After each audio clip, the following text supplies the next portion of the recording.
Donald Trump's time in power is a showcase of chaos, corruption, and staggering incompetence. His administration seemed like a revolving door of scammers, guys. Just crooks and clueless loyalists who managed to embarrass the nation at every turn. Among the worst of them was Patel, a man whose combination of arrogance and ignorance made him not only, one of Trump's most reckless appointees, but also one of the most destructive. His actions were so disastrously inept that even Trump himself has begun to notice the mess Patel created.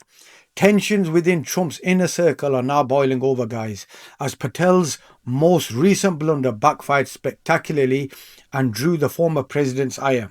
We'll get into all those details shortly, but before we do, if I could quickly ask you to leave a like on this video, and if you already haven't, subscribe to the channel because it does go a long way in supporting our work.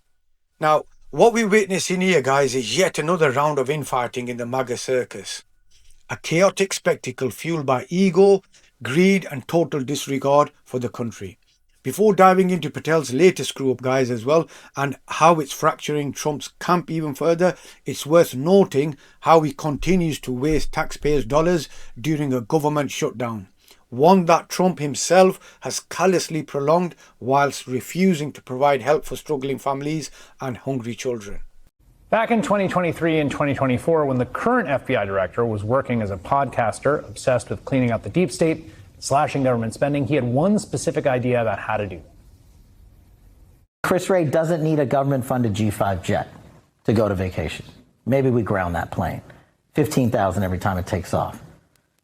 Just a thought. Go take their money. Chris Wray doesn't need a private jet. We're not the guys running around on private jets. And somebody maybe in Congress should ask for how many flights on a private jet Director Comey took, or my predecessor Director Wray took, and how many personal trips they took.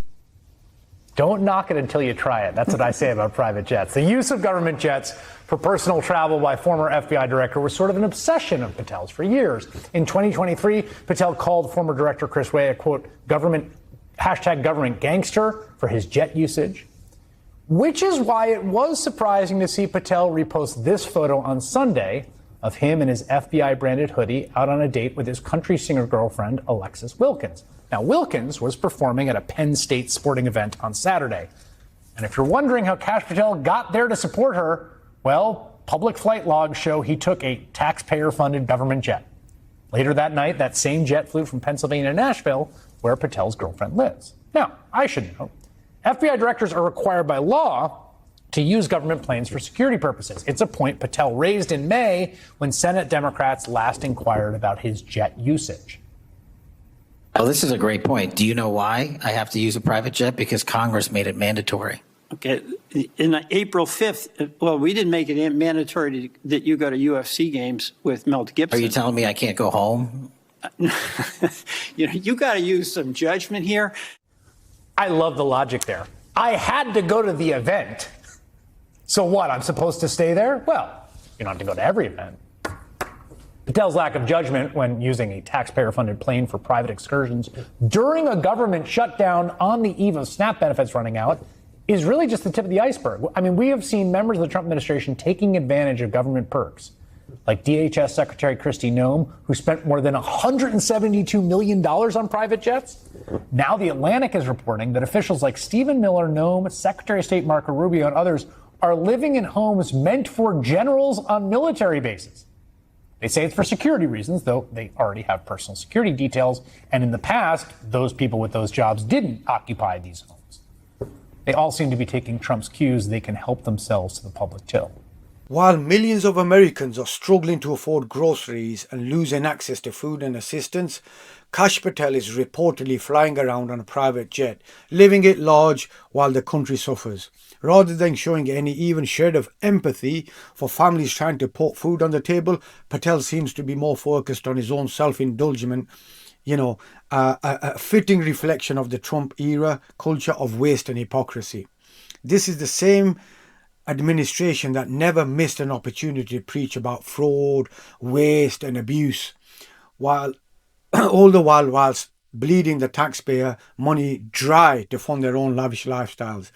Figures like, South Dakota's Kristi Noem, have acted like entitled royalty, burning through public funds on a vanity project, Botox and luxury travel. And of course, Trump himself set the tone as usual, obsessed with jets, gold and ego-driven access, pouring millions into refurbishing aircraft just to satisfy his need for spectacle. None of these people are remotely interested in actually serving the public or keeping the country safe.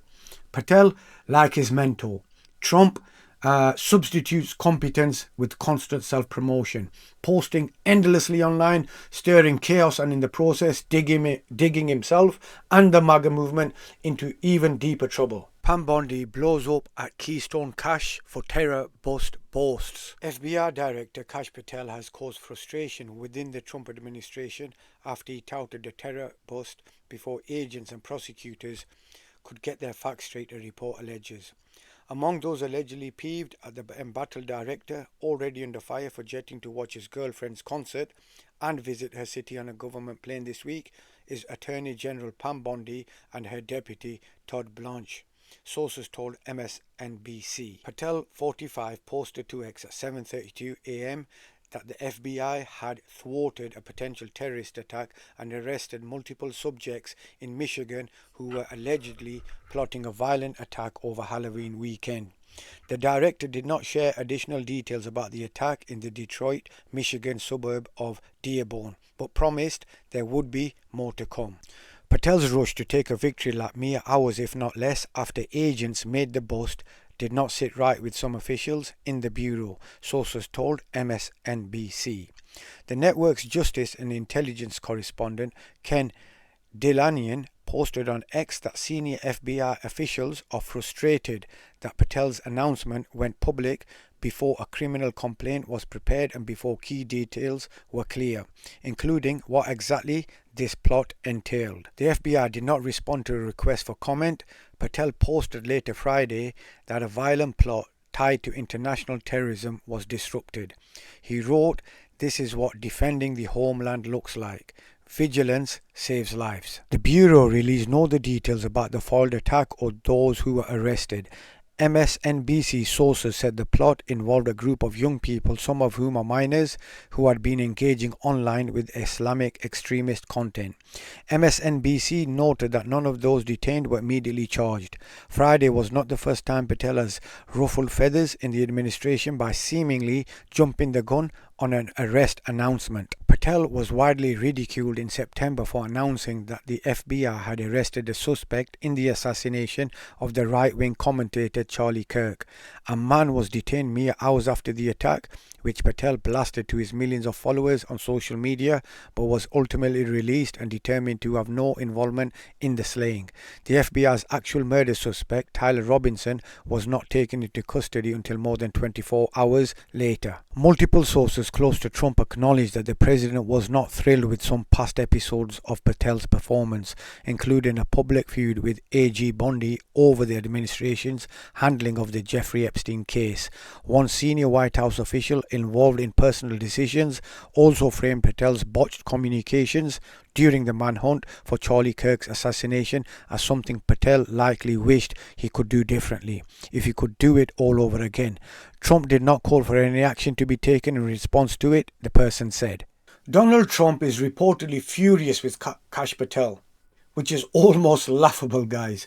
Since Patel's reckless behavior is exactly the kind of chaos Trump cultivates himself. Everything Patel does, every reckless comment he makes and every disastrous stunt he pulls, it is meant to serve one purpose: to flatter Trump's fragile ego. This isn't about governing, guys, or protecting Americans or doing what's right. It's about keeping one man's vanity satisfied. Patel's blunders, which could put national security at risk, are just another symptom of Trump's toxic leadership. The truth is, Trump's obsession with himself endangers everyone.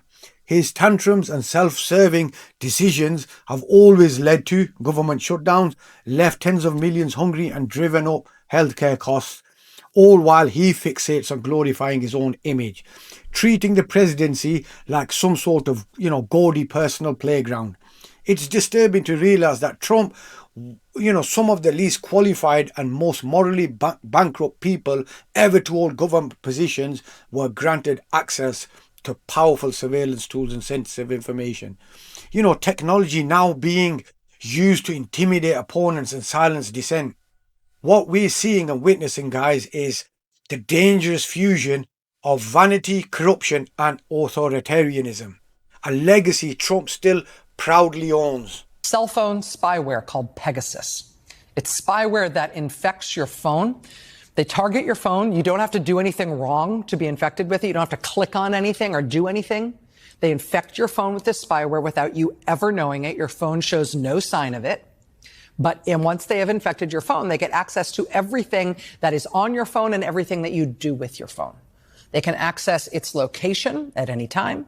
They can turn on the microphone to hear what's happening where you are. They can turn on the camera to see you and what's around you. They can see all of the photos on your phone, all of your contacts, all of your messages, all of your notes to self, everything, even stuff that you might think is encrypted. It's not encrypted when you look at it on your phone. If you can look at it on your phone, they will have it. People close to Jamal Khashoggi were found to have been targeted, to have had their phones targeted with Pegasus software before he was murdered. Pegasus has been used to target opposition politicians and activists and lawyers and journalists all over the world, some of whom have subsequently been assassinated by despotic regimes. When this kind of a spyware surveillance tool emerged as a favored weapon for authoritarian governments and murderous dictatorships around the world, the Joe Biden administration banned the U.S. government from ever using that particular spyware or anything like it. Well, then Donald Trump was elected, and the Trump administration has now quietly reversed that ban. And indeed, they have now contracted with a company that makes exactly that same kind of spyware as Pegasus. I don't think it's unreasonable to say that no one should feel comfortable being watched by people like Donald Trump, Kash Patel, Pam Bondi, or even Kristi Noem. The idea of that crew having access to surveillance power is genuinely alarming, guys. This is exactly the kind of the thing which Americans should be talking about more, especially Democrats and anyone who actually cares about civil liberties. The right loves to scream about this free speech all the time, being under attack whenever, it faces some social backlash or racism, or other hateful behavior. But that's not what censorship is. That's accountability. What is an attack on free speech is a government that spies on its citizens, collects private data, and uses surveillance to intimidate anyone who criticizes its agenda. Now, under Trump's leadership, the line between political power and personal vendetta is blurred beyond recognition now. His administration's obsession with control and punishment created an environment where dissent was treated like a threat, not a right. The MAGA movement talks endlessly about freedom, so-called freedom, but their version of it means silencing anyone who doesn't worship Trump's, ideologies. It's about fear, not about liberty. And figures like Patel, Bondi, and Noem, are more than happy to enable that authoritarian streak, wasting public money whilst helping turn the country into a surveillance state. Appreciate you guys as always staying with me till the end. Please leave a like, comment on the video, and subscribe if you already haven't. It does really help. Stay connected, stay safe, and I will see you on the next one.